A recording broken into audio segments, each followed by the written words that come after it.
Bonjour à tous, nous poursuivons avec la 4e Mishnah du 6e Pérec. Toujours dans les moumim, les défauts du Bechor, du premier-né. La Mishnah nous dit ici, si Chotmo Shenikav, le nez du Bechor, a été troué, a été percé.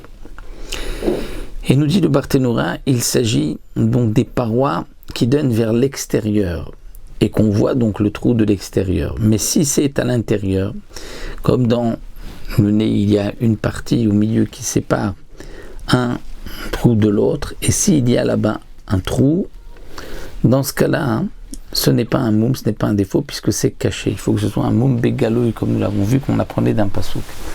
Donc si le nez vers donc les parois extérieures, par la paroi interne, sont percées, et donc de l'extérieur on voit le trou, c'est un défaut. Ou bien chez Nivgam, c'est-à-dire pas s'il a été percé, mais Nivgam, il y a une partie qui a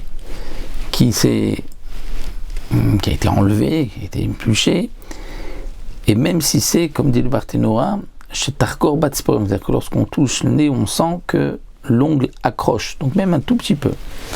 C'est un défaut. Sefato chez Nikeva. S'il y a Sefato, c'est-à-dire Sefato, c'est la lèvre,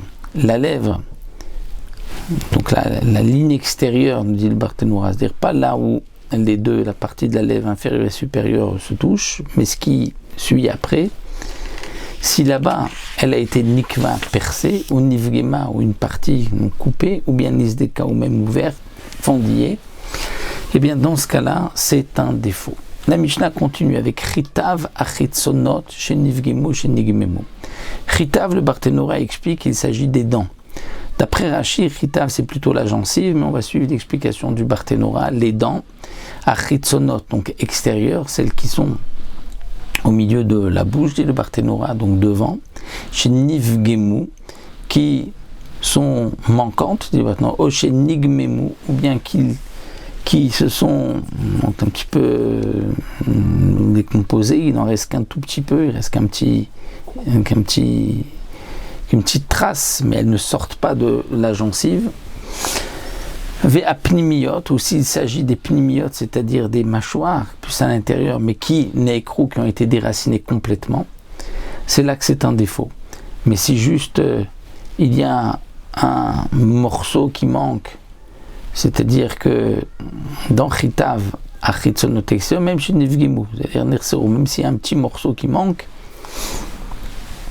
c'est un moum. Mais pour les pnimiotes, la mâchoire, là il faut qu'elle soit complètement arrachée, mais s'il y a un morceau qui manque ou si elles se sont un petit peu apetissées, on ne les voit pas, c'est pas un défaut.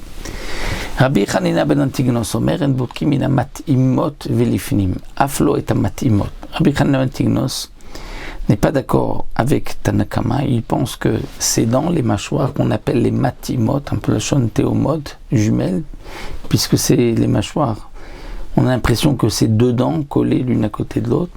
Et bien après notre dit on n'a pas besoin de vérifier les matimot définis, mais même les matimot de mâchoire on n'a pas besoin, parce que ça ce ne sont pas des défauts qui sont bégalouilles, c'est plutôt considéré comme setter, comme caché. Et donc, on n'en tient pas compte, mais Tanakama n'est pas d'accord avec Rabbi Antignos, comme donc nous l'avons vu, puisque d'après lui, même les pnimiotes, chinekru qui ont été complètement enlevés, c'est un défaut.